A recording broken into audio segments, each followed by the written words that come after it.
Domtar dans la tourmente, le propriétaire de l'entreprise forestière invité à Ottawa.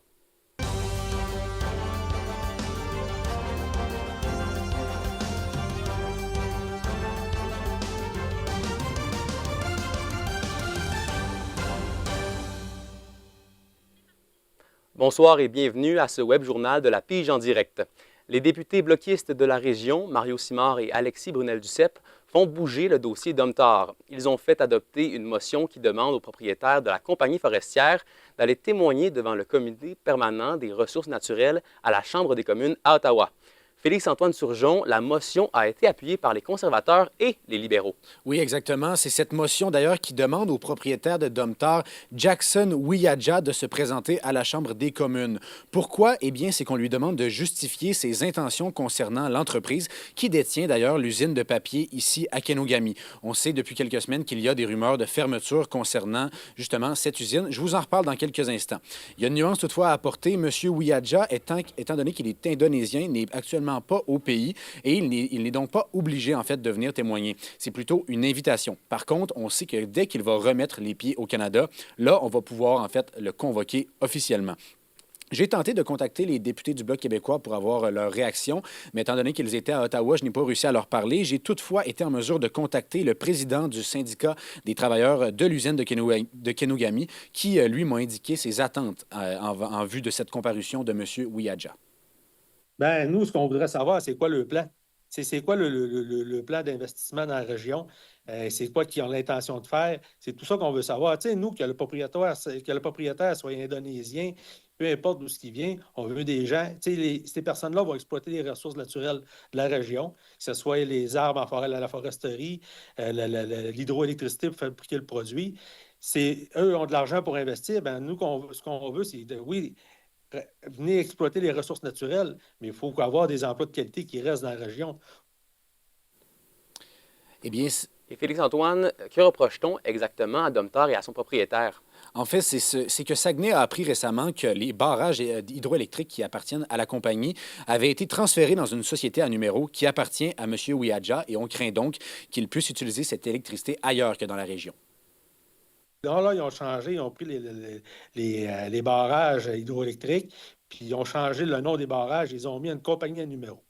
Ce que ça va faire, c'est qu'ils vont continuer à faire du courant pareil, mais la recette générée avec ce courant-là, qui est beaucoup plus payant que le papier, va servir à financer d'autres projets qui ne sont pas dans la région. Au lieu que le courant produit au Saguenay-Lac-Saint-Jean fasse travailler les gens de Saguenay-Lac-Saint-Jean, ça va servir à faire travailler des gens ailleurs dans notre région.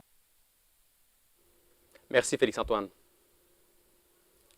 La candidate à la chefferie de la coalition Avenir Québec, Christine Fréchette, a annoncé vouloir rouvrir le programme de l'expérience québécoise pendant 2 ans. Quant au ministre de l'Immigration, Jean-François Roberge, il a affirmé aujourd'hui se pencher sur des scénarios de transition entre l'ancien programme et le nouveau. Morgane Busson, ce n'est pas forcément une solution que les employeurs et les travailleurs de l'étranger. Effectivement, j'ai parlé au directeur général de l'entreprise Construction Proco, Jean-Denis Toupin, et la situation de ses employés est compliquée depuis que le gouvernement leur demande d'atteindre un niveau élevé en français, ce qui est demandé depuis 2024 pour l'obtention du PEC. Mais avec l'installation du PSTQ, le programme de sélection des travailleurs étrangers qualifiés, la situation a empiré pour l'entrepreneur et ses employés. Pour obtenir ce PSTQ, les demandeurs doivent avoir un niveau élevé en français parlé et écrit et ils sont favorisés selon leur domaine d'emploi et leur diplôme. Le directeur de l'entreprise assure qu'aucun de ses employés ne pourrait accéder au PSTQ dans sa forme actuelle. En effet, les travailleurs étrangers employés dans l'entreprise sont des soudeurs qui ont obtenu un certificat auprès du Bureau canadien de la soudure, mais ce certificat ne constitue pas un diplôme. À côté de ça, il est impossible pour les travailleurs étrangers de passer par un programme de reconnaissance des capacités.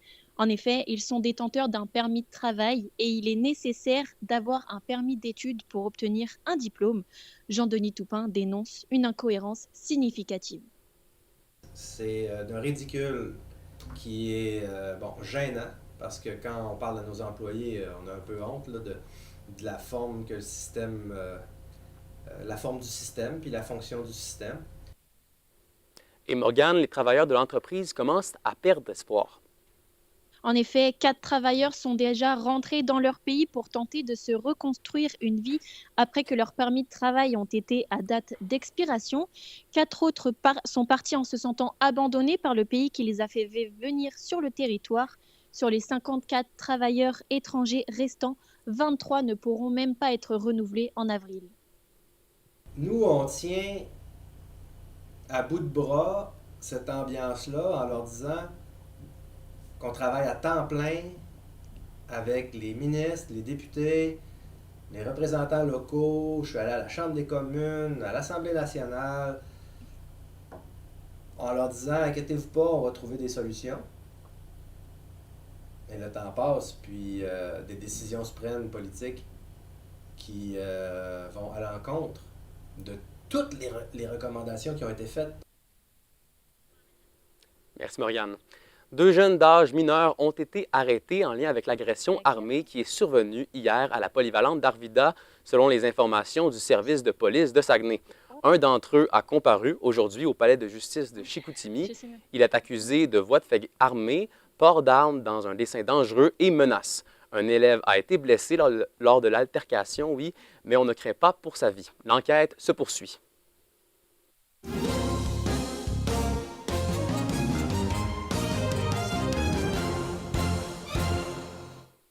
Alors que le coût moyen des loyers au pays est au plus bas depuis 3 ans, selon le site de location canadien rentals.ca, la crise du logement demeure bien réelle au Saguenay-Lac-Saint-Jean. C'est ce que la coordinatrice de l'organisme Logement Trade a souligné aujourd'hui.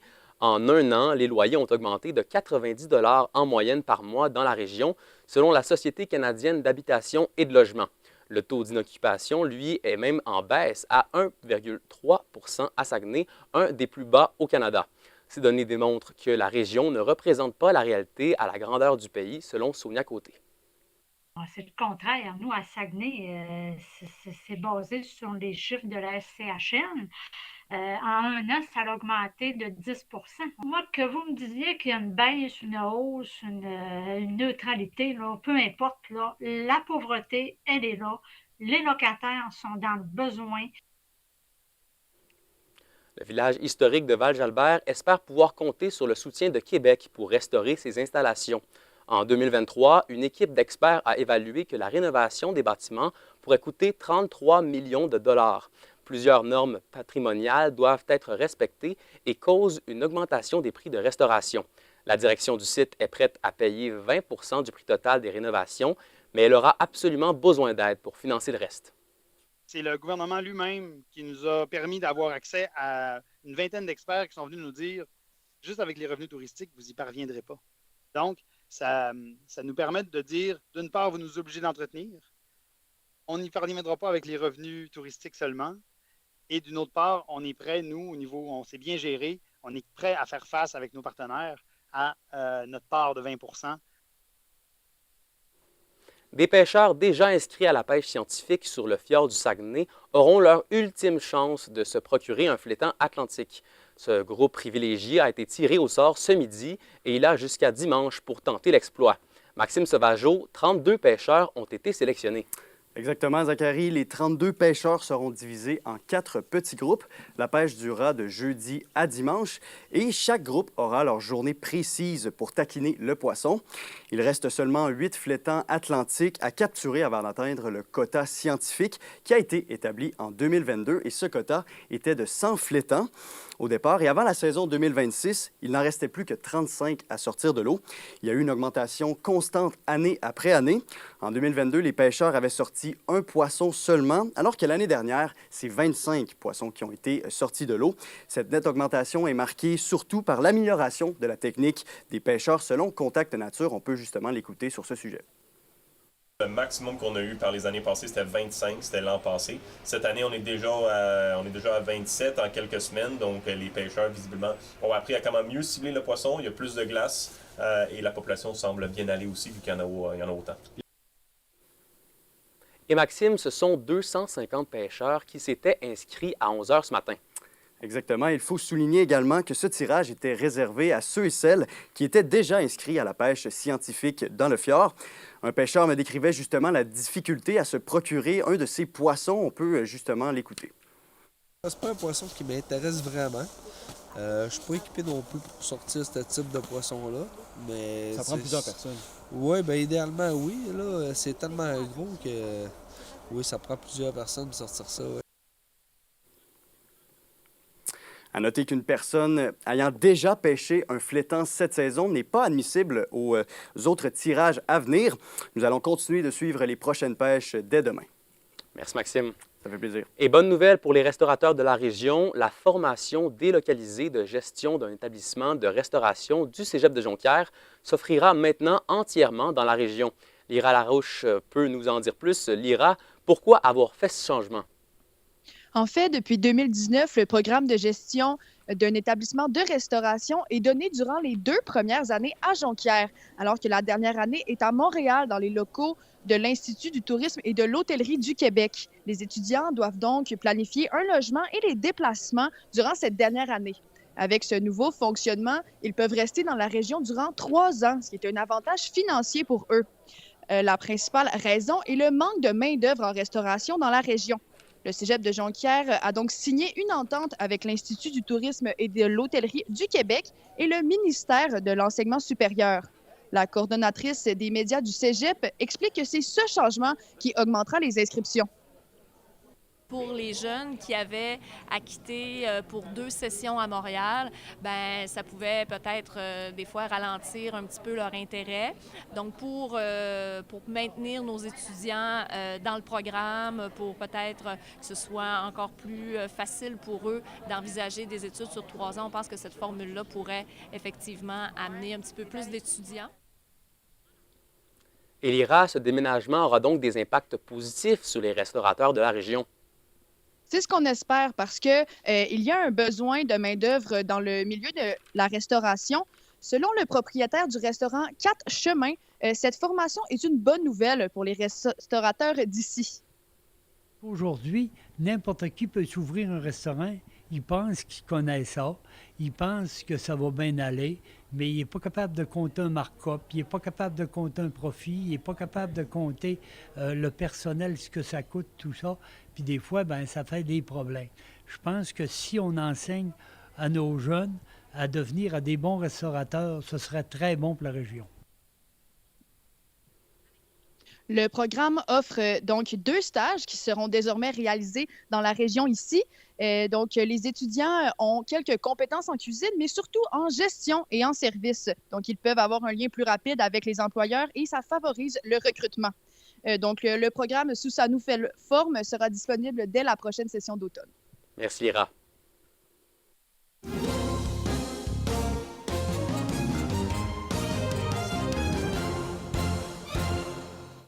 La moitié des pharmacies de la région manquent de techniciens derrière les comptoirs.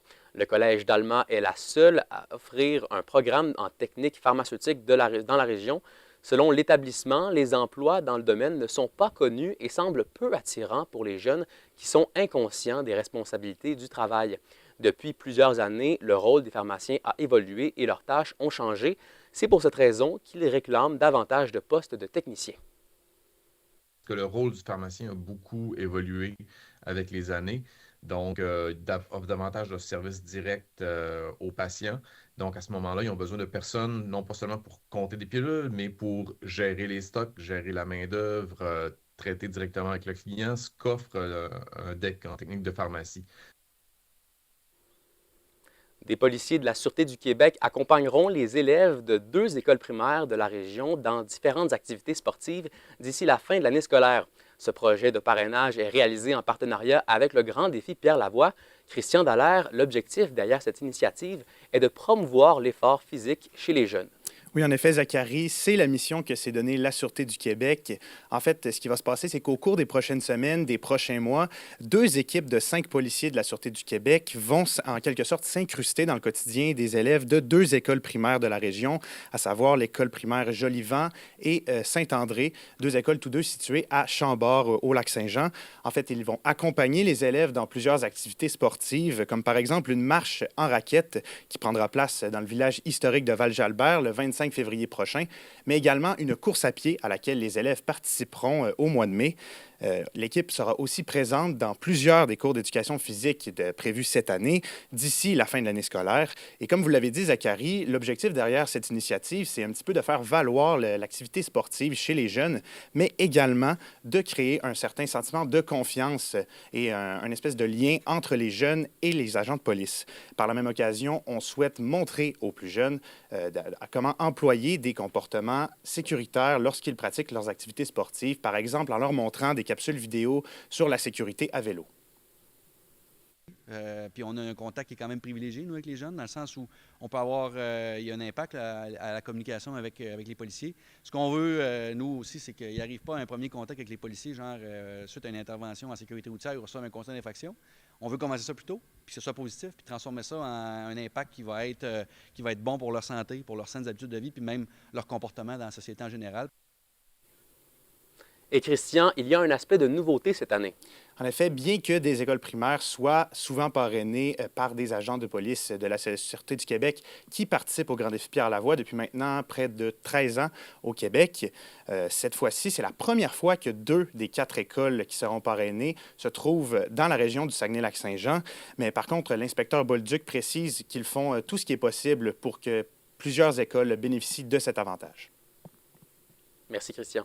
Il y a comme un peu une répartition équitable là, aussi du parrainage. Fait que c'est des vérifications qu'on fait avec les grands défis pour savoir éviter que des écoles soient parrainées 3, 4, 5, 6, 7 fois. Ce qu'on veut, c'est que tous les jeunes puissent profiter là, du parrainage puis des investissements financiers qui vont être faits avec les projets. Et on le rappelle, le parrainage est fait en collaboration avec le Grand Défi Pierre-Lavoie, auquel les équipes d'agents de police participeront du 11 au 14 juin prochain. Merci, Christian. Et vous avez probablement remarqué qu'il a fait moins froid aujourd'hui que les derniers jours. Rejoignons Nayeli Chavez, à la météo. Nayeli, quelles sont les prévisions pour la soirée? Eh bien, en ce moment, il fait moins 7 degrés à Saguenay. Et pour la soirée, la neige intermittente arrêtera cette nuit et il fera nuageux par la suite. Et puis, cette nuit, comme on peut le voir sur la prochaine carte, eh bien, la température descendra à moins 13 degrés à Saguenay et moins 16 degrés au lac Saint-Jean. Mais attention, puisqu'il y a 60 % de probabilité d'averse de neige. Demain, à Saguenay, le ciel se dégagera avec des vents d'ouest de 20 km/h et il fera moins 10 degrés au matin.